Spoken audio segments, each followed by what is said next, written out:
نحمده ونستعينه ونستغفره ونؤمن به ونتوكل عليه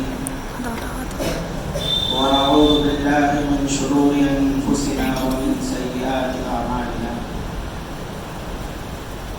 من يهده الله فلا مضل له ومن يضلله فلا هادي له. ونشهد أن لا إله إلا الله وحده لا شريك له وأشهد أن محمدا عبده ورسوله. أما بعد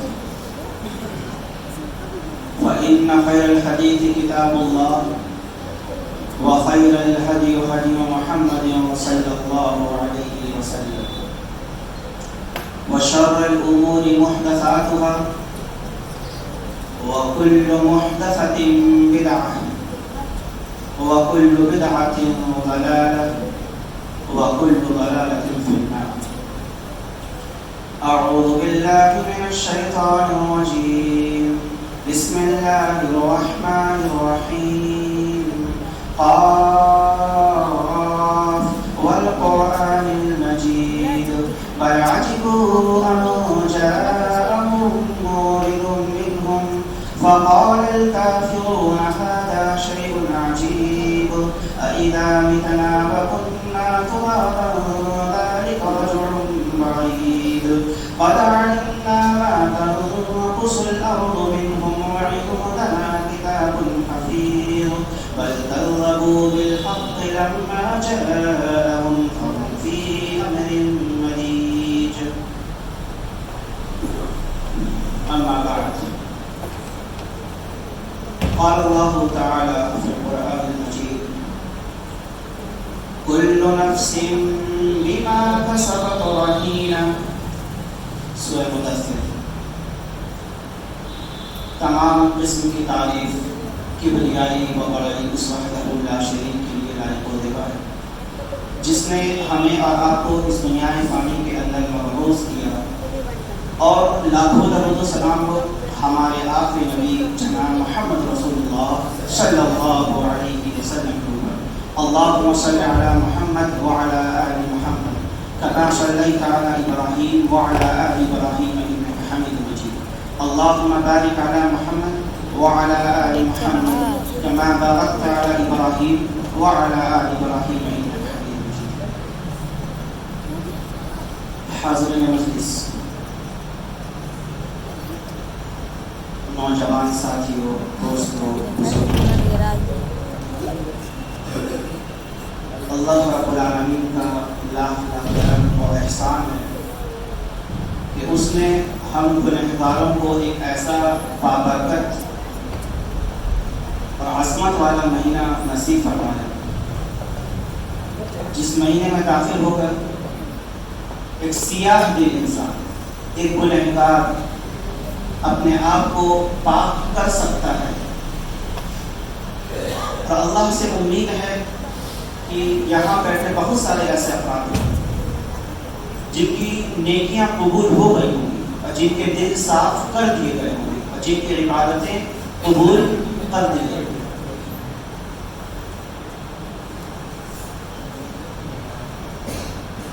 جس ایام سے ہم اور آپ گزر رہے ہیں اس کی ادائیگی کوئی آسان کام نہیں تھی.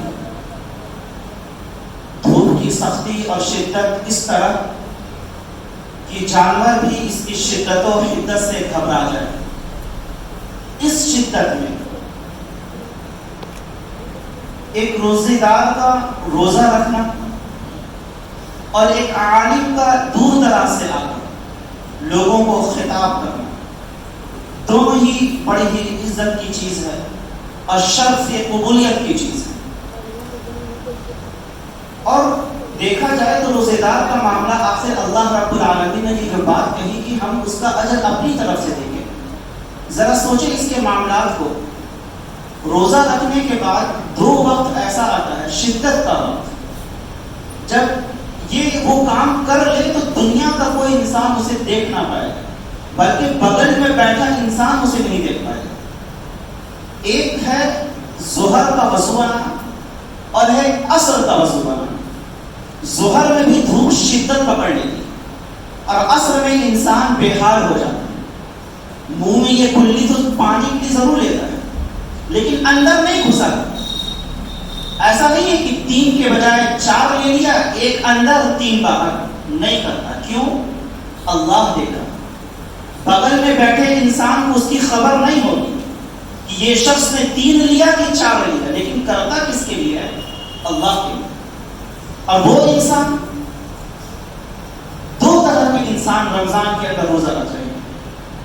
ایک وہ جن کا کام کم ہے, جو گدی سے تعلق رکھتے ہیں, اور ایک وہ انسان جو کھیتوں سے تعلق رکھتا تھا اور رکھتا ہے. اس کے روزوں کی شدت اللہ اکبر کیا کہنا. وہ کھیتیاں بھی کرتا ہے, ہل بھی چلاتا ہے. دھوپ کی شدت سے جب پیاس زیادہ ہو جاتی ہے, پیڑ کے چھاؤں میں تھوڑی دیر بیٹھ کر اللہ کو یاد کرتا ہے. اس کھیت میں دیکھنے والا رب کریم کے علاوہ کوئی نہیں ہوتا, لیکن وہ اللہ کی رضا کے لیے, اللہ کو خوش کرنے کے لیے وہ کوئی ایسا کام نہیں کرتا جس کی وجہ سے وہ روزہ ٹوٹ جائے. یہ تمام محنتیں, یہ کوششیں, یہ جدوجہد, یہ اپنے آپ کو کھانے پینے سے بچانا, یہ کیوں کر رہا ہے انسان؟ یہ کیوں کرتا ہے جانتے ہیں؟ کیونکہ اسے معلوم ہے کہ ہم گنہگار ہیں, اور یہ 12 اور 13 گھنٹے کی بھوک کو وہ اس لیے برداشت کرتا ہے کہ 50,000 سنۃ مما تعدون, کہ جو 50,000 سال کا دن ہوگا, اللہ اس دن کے بدلے میں اسے سایہ بنا دینا. اللہ اکبر. یہ 14 گھنٹے کا دن, 12 گھنٹے کا دن, یہ سختی برداشت نہیں ہوتی.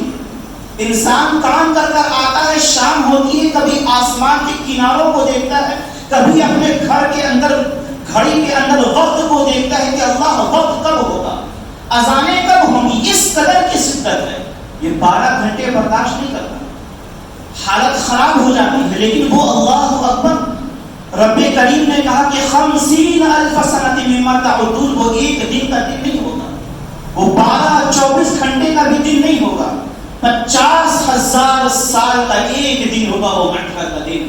سورج, رحمت کائنات صلی اللہ علیہ وسلم فرماتے ہیں کہ سورج انسان کے 1.25 ہاتھ پر ہوگا. بھی کروڑوں میل دور ہے اللہ یہ حال. سورج یہ سر کیوں بنا جائے گا؟ اللہ ذرا سوچو تو صحیح آپ کا حال کیا ہوگا. تو یہ محنتیں, یہ کوششیں, یہ جدوجہد یہ اس لیے ہے کہ اللہ اس دن جب سورج سوا نیزے پر ہوگا, اس دن کی دھوپ کو, اس دن کی گرمی کو آج کی سختی کے بدلے تو سایہ بنا دینا, تو اسے سائبان بنا دینا. اور اللہ کہے گا محشر میں اپنے فرشتوں کو حکم دے گا, میرے فرشتوں جاؤ میرے ان بندوں کو تلاش کر کر عرش کے سائے کے نیچے کھڑا کر دو جس نے تڑپتی ہوئی چلچلاتی ہوئی دھوپ میں رب کریم کی رضا کے لیے روزے رکھے تھے. اللہ پر یہ شرط حاصل ہوئی. ان بابرکت ایام کے جانے کا وقت آ گیا ہے, وقت بہت کم ہے دوستوں. مسلمان ان لمحات کو الوداع کہنے کے لیے تیاری کر رہے ہیں. کتنی ہی افسوس کی بات. اللہ اکبر. صحابہ کرام جب رمضان کے جانے کا وقت ہوتا وہ خوشیاں نہیں مناتے تھے. ہماری اور آپ کی طرح ہی جو الوداع کا نام دے کر جس کا شریعت میں کوئی تعلق نہیں, آج ہم اس کو الوداع دے کر خوشیاں منا رہے. صحابہ کا یہ عمل نہیں ہوتا تھا, ہمارے اسلاف کا یہ عمل نہیں ہوتا تھا. یہ تو رمضان کے جانے کا وقت ہے, یہ برکت و عظمت کے اٹھنے کا وقت ہے, شیطان کے آزاد ہونے کا وقت قریب آ رہا. آپ خوشیاں کیسے منا سکتے ہیں؟ آپ کس بات پہ خوشیاں منا رہے ہیں؟ کیا آپ کو اس بات کا علم ہو چکا؟ کیا وہ ڈکشنری آپ کے حوالے کر دی گئی کہ جس میں آپ کے روزے قبول کی سرٹیفکیٹ دے دیا گیا؟ کیا وہ ڈکشنری آپ کے سامنے کھول دی گئی کہ رب کریم آپ کے نمازوں کو قبول کر لیا اور آپ خوشیاں منا رہے ہیں؟ کیا وہ ڈکشنری آپ کے سامنے کھول دی گئی؟ کیا وہ رجسٹر آپ کے سامنے کھولے گئے ہیں کہ اللہ رب العالمین نے کوئی غیب کی بات بتائی ہے آپ کو کہ تم نے جو کل تہجد پڑھے تھے رب کریم قبول کر چکا ہے, تم نے جو 28-27 روزے رکھے رب کریم قبول کر چکا ہے, تم نے جو صدقات دیے تھے رب کریم قبول کر چکا ہے, تم نے جو خیرات چکا ہے؟ کیا کوئی ایسی سند آپ کے پاس آئی ہے؟ کیا جبریل امین آپ کو آ کر بتا گئے تو کس بات کی خوشی؟ یہ لمحات اسلاف رویا کرتے تھے، صحابہ کرام کی زندگی مشکل میں گزرا کرتی تھی کہ رمضان جا رہا، اللہ اکبر، رمضان جیسا مقدس مہینہ جا رہا، وہ رویا کرتے تھے۔ اور ہمارا معاملہ، جبکہ رب کریم نے قرآن حکیم کے اندر یہ ارشاد فرمایا کل نفس بما کسبت رہینہ، کہ ہر شخص اپنے آج کے اس اعمال کے بدلے گروی رکھ لیا گیا۔ گروی آپ جانتے ہیں، آج جو آپ کریں گے رب کریم گروی رکھ لیا، کل اسے کاٹنا پڑے گا۔ اور یہ نیکیاں آج یہ مسجدیں کیوں بھر چکی ہیں؟ آج میرے آنے سے پہلے یہ مسجدیں کیوں بھر گئی؟ تصور کیا ہے کہ آج الوداع ہے؟ یہ تصور صحابہ کا تھا، یہ تصور ہمارے اسلاف کا تھا۔ ہمارے اسلاف تو وہ تھے، امام نووی رحمۃ اللہ علیہ فرماتے ہیں اسلاف کی باتیں سنیں۔ آج ہم کہاں؟ آج ہم تھوڑے سے نیکیاں کر کر تھوڑے سے تہجد گزار بن گئے، ہم نے تراویح پڑھی، اللہ رب العالمین کے لیے روزے رکھے جو فرائض میں سے رکھنے ہی رکھنے ہیں، کوئی مجبوری نہیں ہے تو آپ کو رکھنے ہی ہے۔ آپ نے تھوڑے سے نمازیں پڑھ کر فجر میں یہ رمضانی نمازی بن کر آپ سمجھتے ہیں کہ آپ کامیاب ہو گئے؟ ہمارے اسلاف کہتے ہیں کہ لوگوں اللہ رب العالمین کا غور سے سنیے گا، اس کو زندگی بھر عمل میں لائیے گا۔ امام نووی کہتے ہیں کہ عمل کرنے سے زیادہ عمل کے قبول کرنے کی فکر کیا کرو۔ آج فکر ہے آج ہم عمل کر رہے ہیں، کیا کسی کو فکر ہے کہ ہمارے روزے قبول ہوئے کہ نہیں؟ اس کے لیے وہ کتنی دعائیں کی؟ آج ہمارے صدقات قبول ہوئے کہ نہیں؟ کتنی دعائیں کیا؟ کیا کوئی بعید کی بات نہیں ہے کہ کل اللہ رب العالمین کے سامنے آپ کھڑے ہو اور اللہ آپ کے روزے کو لپیٹ کر آپ کے منہ پر مار دے، آپ کی نمازوں کو رائگاں کر دے، حباء منثورا، ریت کے ذروں کی طرح آپ کی نمازیں پھینک دی جائیں گی، آپ کے صدقات اڑا دی جائیں گے، آپ کے روزے منہ پر مار دی جائیں گے۔ یہ کوئی بعید کی بات نہیں ہے، کیونکہ یہ اللہ جانتا ہے، آپ کا دل جانتا ہے، اس کی قبولیت کی دعائیں کیا کرو۔ اسی سے یہی وجہ تھی کہ صحابہ کرام جب ایک دوسرے سے ملا کرتے تھے، رمضان کے بعد عید کے بعد جب ملا کرتے تھے تو وہ یہ نہیں کہتے تھے ہیپی عید، الوداع مبارک، جمعہ مبارک، یہ الفاظ نہیں کہتے تھے، یہ تو خوشی کے الفاظ ہیں۔ وہ کہا کرتے تھے تقبل اللہ منا ومنکم، اللہ ہمارے اور آپ کی نیکیوں کو قبول فرمائے۔ یہ طریقہ ہمارے اسلاف کا تھا۔ آج ہم نے اس طریقے کو اپنایا ہے؟ ہم نے نہیں اپنایا، اس طریقے کو ہم نے بالائے طاق رکھا اور ہم نیکیاں کر رہے ہیں۔ علی رضی اللہ تعالیٰ عنہ ارشاد فرمایا کرتے تھے، ان کی بات کو ذرا غور سے سنیے، عمل کی بجائے اعمال کی قبولیت کی زیادہ اہتمام کرو۔ اور قبولیت کے بارے میں اللہ رب العالمین نے سورہ مائدہ کے اندر زبردست بات کہی، اس بات کو اپنے اندر بیٹھائیں اور سوچیں، یہاں بیٹھا ہر شخص سوچے کیا وہ چیز اس کے اندر ہے؟ کیونکہ میں نہیں کہتا، قرآن حکیم کہتا ہے کہ انما یتقبل اللہ من المتقین۔ جب حابیل اور قابیل دونوں لڑ رہے تھے، اللہ نے کہا حابیل اور قابیل سے تم اللہ رب العالمین کی بارگاہ میں قربانیاں پیش کرو۔ حابیل نے بھی قربانی دی، قابیل نے بھی قربانی دی، لیکن حابیل کی قربانی اللہ رب العالمین نے قبول فرمائی اور قابیل کی قبول نہیں فرمائی، تو جس کی وجہ سے قابیل نے حابیل کو قتل کر دیا کیونکہ اس کی قربانی قبول نہیں ہوئی اور حابیل کی قربانی قبول ہو گئی۔ تو رب کریم نے ایک زبردست بات وہاں پر ایڈ کر دی، وہ کیا تھا؟ انما یتقبل اللہ من المتقین۔ آج نمازی ہونا، رمضانی نمازی بنے ہونا، آج نمازیں تو ہیں، صدقات تو ہیں، خیرات تو ہیں، لیکن یہ الفاظ آج ہمارے دل میں ہیں۔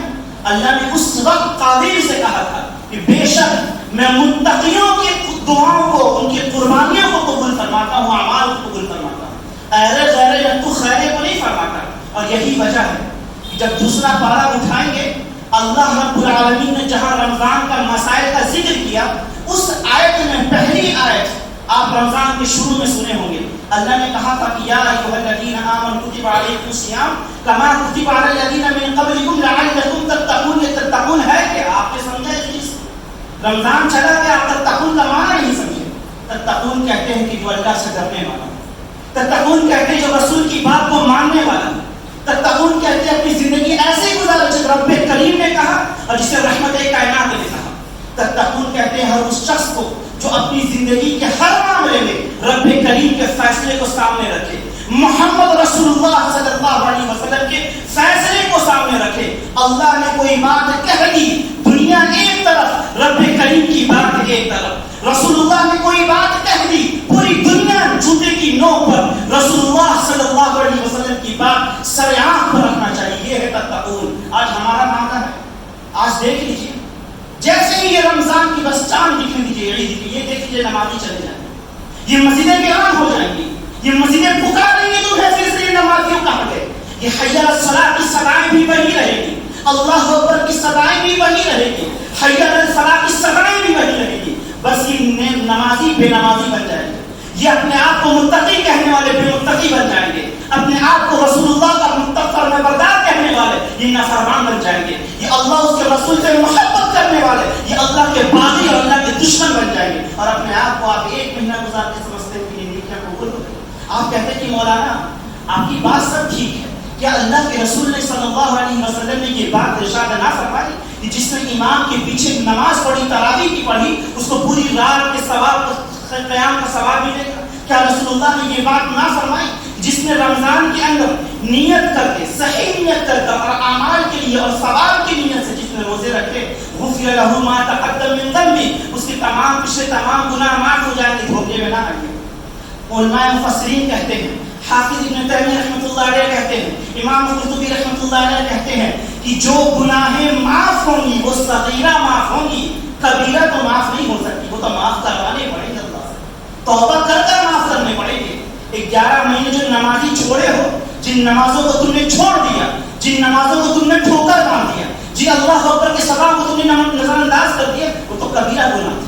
جن فجر کو تم نے 11 مہینے چھوڑا وہ کبیرہ گناہ تھے. جن ظہر کو تم نے چھوڑا 11 مہینے وہ کبیرہ گناہ تھے. جن عصر کو تم نے چھوڑا 11 مہینے وہ کبیرہ گناہ تھے. جن مغرب کو تم نے ٹھوکر مار دی وہ کبیرہ گناہ تھے. جن عشاء سے تمہارا تعلق نہ تھا وہ تو کبیرہ گناہ تھے. اس کی معافی کیسے ہوگی؟ تم نے روزے رکھے ہیں، مانتا ہوں، امام کے پیچھے نمازیں پڑھی ہیں، مانتا ہوں، غفر لہ ما تقدم، یہ حدیث ثابت ہے، مانتا ہوں، لیکن یہ صغیرہ گناہ معاف ہوں گی. یہ روزے، رمضان کے روزے صغیرہ گناہ معاف کروائیں گے، کبیرہ توبہ کرنے پڑیں گے. جھوٹ کبیرہ گناہ ہے، توبہ کرنے پڑیں گے. نماز چھوڑنا کبیرہ گناہ ہے، توبہ کرنے پڑیں گے. اور ایک بات اور سمجھ لیجیے، اس چیز کو یاد رکھ لیجیے، اگر رمضان کے علاوہ کسی انسان سے بولا جائے کہ بھائی نماز پڑھ لو، کہتا کہ مولانا وقت نہیں ہے، مصروف ہو گیا، یہی مصروفیت رمضان میں کیسے نکل جائے؟ کسی شرابی سے بولو کہ بھائی شراب چھوڑ دو، کہتا عادت خراب ہو گئی، یہ نہیں چھوڑتی، لیکن بعض دفعہ وہی شرابی رمضان میں روزہ بھی رکھتا ہے. کسی جواری سے بولو جوا چھوڑ دو، کہتا عادت ہو گئی، نہیں چھوڑتا، وہی جواری رمضان کے اندر روزے رکھ کے اس کو کیسے چھوڑ دیتا ہے. کسی نشہ استعمال کرنے والے انسان سے بولو بھائی نشہ چھوڑ دو، کہتا عادت ہو گئی، نہیں چھوڑتا. سگریٹ نہیں چھوڑتا، جوئے نہیں چھوڑتے، گٹکے نہیں چھوڑتے، تمباکو نہیں چھوڑتے، مولانا عادت ہو گئی ہے. یہ 12 گھنٹہ فجر سے لے کر مغرب تک کیسے چھوٹ جاتے ہیں؟ پتہ یہ چلا کہ آپ وہ عادت عام دنوں میں بھی چھوڑ سکتے ہیں، لیکن مسئلہ بس ایک لفظ کا ہے، تتقوا، آپ متقی ہو جائیں. آپ کو ڈر ہے رمضان کے اندر اللہ گرفت کر دے گا، آپ کو ڈر ہے رمضان کے اندر بلا عذر اگر ہم نے رمضان کے روزے چھوڑے، قیامت کے روز حدیث کہتی اس کے الٹا لٹکایا جائے گا اور اس کے زبان کو اور اس کے سر کو اور اس کی تمام چیزوں کو چیرا جائے گا، جس کی وجہ سے خون گر رہے ہوں گے. یہ حدیث آپ کو معلوم ہے، آپ گناہ سے بچ جاتے ہیں. آپ روزوں کی حفاظت کی وجہ سے آپ نمازیں پڑھتے ہیں، روزے کی حفاظت کی وجہ سے آپ گناہوں کو چھوڑتے ہیں، روزوں کی حفاظت کی وجہ سے آپ نشہ چیزوں کو چھوڑتے ہیں، روزوں کی حفاظت کی وجہ سے آپ جھوٹ کو چھوڑتے ہیں، اور روزوں کی حفاظت کی وجہ سے آپ کسی غیر مسلم کو، اپنے بھائی کو، بہنوں کو، پڑوسیوں کو آپ دھوکہ نہیں دیتے. کیا ہے تتقون؟ یہ متقی کی علامت ہے. آپ کے اندر ڈر ہے، اللہ کا ڈر ہے، رسول کا ڈر ہے. دنیا نہیں دیکھ رہی، رب کریم دیکھ رہا ہے. کالی رات میں کالے پہاڑ پر چلنے والے کالی کیڑے بھی رب کریم کو اس بات کا علم ہے، آپ نہیں دیکھتے. اس بات کا ڈر ہے. آپ کیسے سدھاریں گے اپنے آپ؟ ہمارے اسلاف کا طریقہ یہ نہیں تھا. میرے دوستوں کا بزرگ اللہ رب العالمین کی رحمت سے مایوس نہ ہوئے. سلمہ بن دینار رحمۃ اللہ علیہ فرماتے ہیں کہ بات الہی میں عمل کرنے کے بعد شرط غور سے سنیے گا. ہم کو معلوم نہیں ہے ہمارے عمل قبول ہوئے کہ نہیں. سلمہ بن دینار رحمۃ اللہ علیہ فرماتے ہیں کہ اللہ رب العالمین کی بارگاہ میں کوئی انسان عمل کر رہا ہے اور اس کے عمل قبول نہیں ہوئے، اس کے عمل قبول نہیں ہوئے، یہ سب سے بری بات ہے، یہ اس بات سے بھی بری ہے کہ کوئی انسان عمل کر ہی نہیں رہا، کوئی انسان عمل کبھی کبھی کر رہا ہے اور آپ روز کر رہے ہیں لیکن آپ کے عمل قبول نہیں ہو گئے، آپ کے روزے مار دیے گئے، آپ کی نمازیں ٹوٹ گئی، آپ کے صدقات چور ہو گئے، آپ کے قبول نہیں ہو رہی۔ سلمہ بن دینار رحمۃ اللہ علیہ کہتے ہیں یہ بہت بیکار بات ہے، سب سے گری ہوئی بات ہے، آپ عمل کر بھی رہے ہیں لیکن وہ قبول نہیں ہو رہی ہے۔ میرے دوستوں اور عزیزوں، اسلاف کا یہ موقف تھا، ہمارے صحابہ کرام کا یہ نظریہ تھا، ان کا عقیدہ یہ تھا، جب بھی وہ کوئی نیک کام کرتے تھے وہ رب کریم کی بارگاہ میں ہاتھ اٹھا کر اس کی دعا کی قبولیت کی، اس عمل کے قبول ہونے کی دعائیں کیا کرتے تھے۔ آپ نے کیا ہے؟ سچ بتائیں دل پر ہاتھ رکھ کر، کتنے لوگ ہیں یہاں پر جنہوں نے یہ کہا اللہ میرے روزوں کو قبول فرما دے، اللہ میرے صدقات کو قبول فرما دے، اللہ میری نمازوں کو قبول فرما دے، کہ اللہ میں 11 مہینہ بے نمازی تھا، فجر سے تعلق نہ رکھتا تھا، رمضان میں تعلق رکھا ہوں، یہ تعلق 11 مہینے بھی بنائے۔ کتنے لوگوں نے دعا کی؟ کوئی دعا کیا؟ کیوں نہیں کیا؟ کیونکہ ہم کو عمل کے قبول ہونے کا کوئی اندیشہ نہیں تھا۔ یاد رکھیے گا، مفسرین کہتے ہیں کسی کی بھی نیکی قبول ہونے کی علامت یہ ہے کہ اس نیکی کو وہ مسلسل کرتا ہے۔ لوگ کہتے ہیں نا، امام ابن تیمیہ رحمۃ اللہ علیہ سے سوال کیا گیا، مولانا کس کے روزے قبول ہوئے اور کس کی نیکیاں قبول نہ ہوئی؟ امام ابن تیمیہ نے کوئی حدیث نہیں بیان کی، رسول کے حدیث کے ساتھ ساتھ ان کے ذہن کے ساتھ ساتھ انہوں نے ایک قول ذکر کر دیا۔ امام ابن تیمیہ کہتے ہیں کہ جو انسان رمضان گزارا، روزے رکھا، تراویح پڑھا، تہجد پڑھا، راتوں کو اٹھ کر آنکھوں سے آنسوں کو نذرانہ رب کریم کے سامنے بھی پیش کیا، صدقات بھی دیا، خیرات بھی دیا، اس کے بعد وہ صدقہ فطر بھی دیا، تم اس انسان کے رمضان کے بعد کی زندگی کو دیکھنا۔ اگر وہ انسان رمضان کے بعد بھی فجر کی اہتمام کرتا ہے، 5 وقت کی نمازوں کی پابندی کرتا ہے، وہ مسکینوں کا بھی درد سمجھتا ہے، مسکینوں کی مدد بھی کرتا ہے، وہ صدقہ و خیرات بھی کرتا ہے، تو یاد رکھو اس کی نیکیاں قبول کر لی گئی، اس کے روزے قبول کر لیے گئے، اس کے صدقات قبول کر لیے گئے، اس کے راتوں کو اٹھ کر وہ پڑھنا تہجد، وہ لیلۃ القدر، من قام لیلۃ القدر لیلۃ القدر غفر له ما تقدم، جس نے راتوں کو اٹھ کر قدر کی، لیلۃ القدر کی نماز پڑھی، اس کے تمام گناہ معاف کر دیے گئے۔ اس انسان کے بعد کی زندگی کو دیکھنا ہے۔ اگر وہ انسان نمازوں سے دور ہو گیا، اگر وہ انسان فجر سے دور ہو گیا، اگر وہ انسان لیلۃ القدر سے دور ہو گیا، اگر وہ انسان عشاء کی نماز سے دور ہو گیا، اگر وہ انسان قرآن کریم سے دور ہو گیا، رب کریم کے حکم سے، رحمت کائنات کے فرمان سے دور ہو گیا، سمجھ لو اس کی نیکیاں قبول نہیں ہوئی۔ اس کے روزے قبول تو ہوئے ہوں گے لیکن وہ وقتی طور پر فائدہ دیں گے، اخروی طور پر نقصان ہی نقصان ہے۔ اللہ اکبر۔ یہ مختصر سی بات تھی، اور ایک آخری بات آپ کے سامنے ذکر کر کر اپنی بات کو ختم کرتا ہوں۔ صدقہ فطر کے تعلق سے دو باتیں آپ کے سامنے ذکر کرتا ہوں۔ ایک بخاری کی روایت ہے، ایک ابو داؤد کی روایت ہے۔ بخاری کی روایت 1503 کے حساب سے صدقہ فطر ہر انسان، بالغ، عاقل، مرد، عورت، بچے، بوڑھے سب پر فرض ہے۔ ہر انسان صدقہ فطر نماز جب پڑھنے جائے، چاند دیکھنے کے بعد سے اس کی ادائیگی شروع ہو جاتی ہے۔ آپ کے 2 دن پہلے بھی مجبور عبداللہ بن عمر رضی اللہ تعالیٰ عنہ کا جیسا کہ عمل ملتا ہے، وہ صدقہ فطر چاند سے 2 دن پہلے بھی انہوں نے ادا کیا۔ اگر کوئی مجبوری، کوئی انسان، کوئی ضرورت مند ایسا دکھتا تھا، آپ اسے دے سکتے ہیں، کتنا دیا جائے۔ امام ابن تیمیہ رحمۃ اللہ علیہ، ابن عباس رحمۃ اللہ علیہ کے نزدیک کہتے ہیں کہ وہ ایک سا بنتا ہے 2.5 کلو۔ امام ابن تیمیہ کہتے ہیں اگر کوئی انسان احتیاطاً 3 کلو دے دے تو کوئی اچھی بات ہے، احتیاطاً 3 دے دے تو اچھی بات ہے۔ دوسری بات، اس کی حکمت کیا ہے؟ حکمت سمجھے پھر اپنی بات کو ختم کرتا ہوں۔ صدقہ فطر کی 2 حکمت ہیں جس سے ہم اور آپ پارا کریں۔ 2 حکمت ہے، اس حکمت کو اپنے سامنے رکھیں، اچھے مسئلے کا حل موجود ہو جائے۔ اللہ کے رسول ابو داؤد حدیث نمبر 1609 کے حساب سے فرماتے ہیں کہ صدقہ فطر کی پہلی حکمت تو یہ ہے کہ روزے کے اندر جو کوتاہی ہوئی، جو لغزش ہوئی ہوگی، وہ صدقہ فطر تمہیں پورا کر دے۔ وہ کوتاہی روزے کے اندر چھوٹی موٹی جو خرابیاں پیدا ہو گئی ہوگی، وہ صدقہ فطر دور کر دے گا، اس کو صحیح سالم اور درست کر دے گا۔ اور دوسری چیز، دوسرا فائدہ حکمت یہ ہے کہ مسکینوں کو کھانا مل جائے. کچھ عالم اٹھتے ہیں کہتے ہیں کہ مولانا اور لوگوں صدقہ فطر رقم میں بھی دیا جا سکتا ہے. ایک نیا فتویٰ دے دیا. کیوں بھائی، کیوں دے سکتے ہیں رقم میں؟ کہتے ہیں کہ غریبی زیادہ ہے، لوگوں کو پیسے کی زیادہ ضرورت ہے. میں نے کہا رسول اللہ صلی اللہ علیہ وسلم سے زیادہ کی غربت کی زندگی کو گزار رہا ہے؟ ابو بکر اور عمر سے بھی زیادہ کوئی غربت کی زندگی گزار رہا ہے؟ علی رضی اللہ تعالی عنہ سے بھی زیادہ غربت کی زندگی گزار رہا ہے؟ فاطمہ بنت محمد رضی اللہ تعالی عنہ آپ کی بیٹی ہیں، لخت جگر ہیں. کیا دیکھتے ہیں؟ رسول اللہ اپنی بیٹی کے گھر جاتے ہیں، دیکھتے ہیں کہ بیٹی کا کندھا چھل گیا ہے. اللہ اکبر. اور بیٹی کے چہرے پر پھوپھی، جو آگ، جو چولہے جو پہلے جلائے جاتے تھے، اس میں ایک پھوپنی ہوا کرتی تھی. فاطمہ بنت محمد اس کو آگ سے پھونکتی سلگانے کے لیے اس کی چنگاریاں اٹھ کر اللہ اکبر فاطمہ بنت محمد کے چہرے کو جلا دی ہیں. اور یہ گردن چھل چکا ہے. کیوں چھل چکا ہے بھائی؟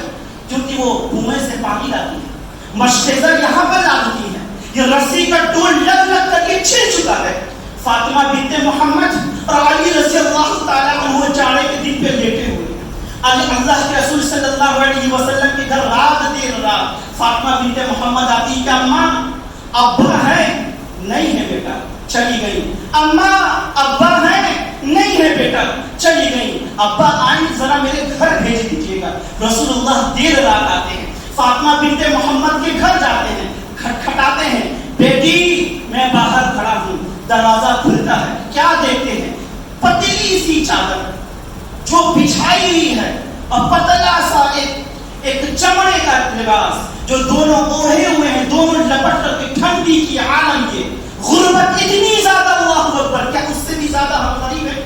کیا اس سے بھی زیادہ ہمارے اندر غربت ہے؟ کیسے یہ فتویٰ دے دیا گیا؟ یاد رکھیے گا حکمت یہ ہے کہ مسکینوں کو کھانا ملے، اور پیسہ کھانا میں نہیں آتا، کھانا خریدنا پڑتا ہے تب وہ کھانا بنتا ہے، لیکن پیسہ کھانے میں نہیں آتا. تو ان تمام چیزوں کو سمجھیے. آپ کی طاقت ہے کشمش کی، آپ گھر کے لیے کشمش دیجیے. آپ کی طاقت ہے کھجور کی، آپ کھجور دیجیے. لوگوں کے اندر یہ وہم بیٹھ گیا ہے کہ بس دال، چاول، آٹا، گیہوں، دال، بس یہی ہے سکتے تھے. صحابہ کرام کھجور بھی نکالتے تھے، صحابہ کرام کشمش بھی نکالتے تھے، صحابہ کرام پستہ بھی نکالتے تھے. جس کی جیسی طاقت. آپ کی طاقت پستے کی ہے، آپ گھر کے لیے پستہ نکالیں. آپ کی طاقت جس چیز کی ہے آپ اپنی طاقت کے حساب سے نکالیں. یہ سنت بھی ادا ہوگا اور آپ کے اوپر ایک بہت بڑا قرض جو ہوگا وہ اتر بھی جائے گا. اللہ رب العالمین سے دعا ہے، اللہ رب العالمین ہم تمام لوگوں کے گناہوں کو معاف کر. اے اللہ ہم نے جو بھی گناہیں کیے ہیں اللہ تو ہمیں معاف کر. اے اللہ ہم تیرے ہی بندے ہیں، ہم تیرے ہی بندے ہیں اور گنہگار بندے ہیں. اللہ تو معاف کرنے والا ہے. اللہ تو رحیم ہے، تو کریم ہے، تو شکور ہے، تو غفور ہے. تو اپنے بندوں کے گناہوں کو بہت تیزی سے معاف کرتا ہے. تو خود کہتا ہے اللہ ادعونی استجب لکم، تم مجھ سے مانگو میں تجھے دوں گا. یہ اللہ یہ بندہ، یہ گنہگار بندہ آج تجھ سے تیرے دربار میں کھڑے ہو کر اپنے گناہوں کی بخشش چاہتا ہے. اے میرے مولا یہاں تمام بیٹھے لوگوں کے گناہوں کو بخش دے. اے اللہ ہمارے روزوں کو قبول فرما دے. اے اللہ ہم نے دھوپ نہیں دیکھے، ہم نے چلچلاتی ہوئی شدت اور حدت نہیں دیکھی، ہم نے تیری رضا دیکھی اور روزے کو انجام دیا. اے اللہ یہ قبول، یہ عمل تیرے لیے تھے. اللہ اسے تو قبول فرما دے. ہماری نمازوں کو قبول فرما دے. ہمارے متقی بنا، ہمارے دلوں کو متقی بنا دے. ہماری ماں اور بہنوں کو تو متقی بنا دے. اے اللہ ہماری راتوں کو اٹھ کر نیند بھی ہم نے نہیں دیکھے، تیرے رضا دیکھی. اللہ ہم نے نیت ثواب کی نیت دیکھی، تیرے دربار میں کھڑا ہوا اور اللہ تیرے لیے قیام اللیل کی. اللہ ہمارے گناہوں کو بخش دے. اے اللہ ہم گنہگار ہیں، اس کے حقدار ہیں، ہمارے گناہوں کو بخش دے. اے اللہ ہمارے گناہوں کو نہیں بخشے گا تو کون بخشے گا؟ اے اللہ تیری ذات ہے تو رحیم ہے، تیری ذات ہے تو کریم ہے، تیری ذات ہے تو شکور ہے، تیری ذات ہے تو رحمان الرحیم ہے. ہمارے گناہوں کو بخش دے، ہمارے گناہوں کو بخش